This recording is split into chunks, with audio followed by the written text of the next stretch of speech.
Welcome, welcome, welcome to Dropping a Morning Log with Jivko. Hey, good morning. It's exactly 33 degrees outside. I don't think it's gonna get any warmer soon. It might get slightly warmer soon again for a little tiny bit, but I think this temperature is going to stick. And this is about the time that you should probably be moving south and or south. There's no other direction to be moving. I don't know what else I was going to say there, but definitely not anything else but south. So unfortunately, everywhere I want to move that's like warmer or that I've actually been that I'm like, dude, that's awesome, is like Oceanside and on the East Coast. And all that shit is just annihilated almost every year with these fucking hurricanes. Like, it's a little absurd how many fucking goddamn hurricanes there are. And it's weird. It's very weird. I'm just thinking right now for a second back to what I heard about how Katrina happened, and I hear every year that all these people that are down there, there's a part of hurricane season that they actually enjoy to the extent of, like, they kind of just like stay in, they play games, they hang out with their family and their friends.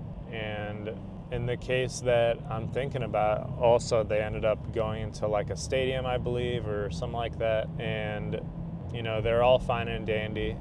And then a few weeks later, you know, they're like reaching out for help and all this stuff because they ran out of their resources. Like, they just waited out the storm too long, essentially. And that's that, and people went into like survival mode. When you start hitting survival mode, it's like a very ethereal thing that you end up going through. It's like the equivalent of when pigs are put into the wild and they have to fend for themselves and their hide gets thicker and all this shit, and they grow tusks. Their hair gets way thicker and everything. They become way less docile and a bunch of other stuff. So, and it looks like they just go through a complete physiological change based on their environment, which is very, very bizarre. But nature is interesting and crazy. There's a lot that's involved, and I guarantee humans would go through the same exact changes. You know, once survivability mode kicks in, I'm sure that there are some, maybe not physiological, but probably, yeah, it would still be considered physiological changes. And oh man, especially when you're in a group and there's groupthink going on and crowd mentality, that shit's real. I wonder though whether or not there is some sort of part in us that switches, like what that flip trigger would be, you know, for humans and what it would actually do. That'd be interesting to do some research on that. And it can't be one of these like Naked and Afraid shows or something like that. Like, yes, you go into like slight instinct mode, but at the same time, there's more or less like a whole film crew and all this shit that's like there to also support you. It's not like you're legitimately alone and not doing that. It's pretty much when you go hunting with extremely basic tools.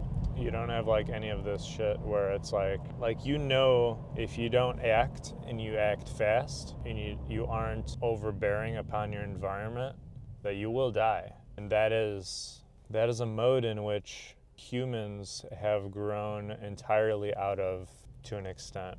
Because there's always the thought of, oh hey, if you can't pay your rent and you can't do this, that's like the only survivability item we have now, is like the ability to afford everything in the world that we need to survive.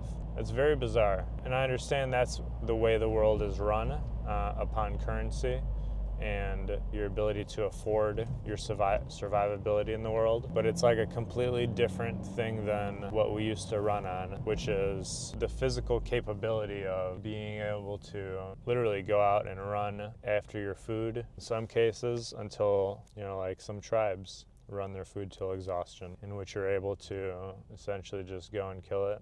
But we've completely taken that out of the equation. It's very bizarre. I certainly can't imagine one of my friends being able to do any of that. And not that my friends aren't physically fit or, anything like that. Like it's like running a marathon for your food and your family's food to an extent, or quite literally on a daily basis, basically. And the moment you have children and are able to teach them and they're strong enough physically to be able to go out into the world and help you somehow, what's interesting is looking back on it, like we were able to read animals. I guarantee that there is some sort of human instinct part of us that has the ability to understand how to read animals and the way they think from just watching them and seeing their capabilities. There's obviously always going to be the alpha animals that you'll never be able to predict. They're like the Brock Lesnar of animals. Certainly there's animals that are slightly older but still extremely in their physical prime. That you would be able to just sit there and essentially only marvel at what the fuck they're capable of. Because of course animals have like their own brain that they're trying to process everything within to extend their physical existence in the world as well. You're not the only one fighting for their survivability at that time. And you're trying to essentially outsmart an animal in which, your plan might not always work the way you think, unless, of course, you've done your due diligence as a animal tracker or someone who's just able to go through and understand, to see and understand and read what is going on, not only in the environment, but with what you're tracking. And then, of course, to throw everything under the rug, there's situations where you're essentially put into a position where you find another animal stalking the animal you're stalking, and that animal could easily be a physical threat to you.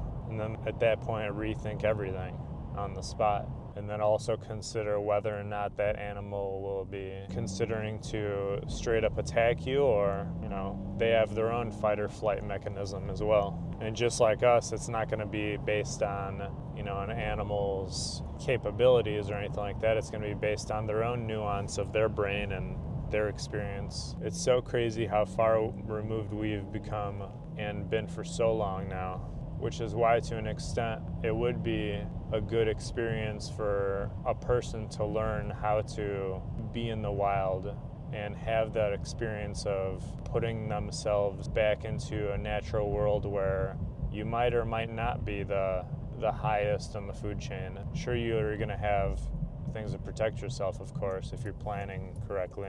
But things happen, life happens, and you might not always come out on top.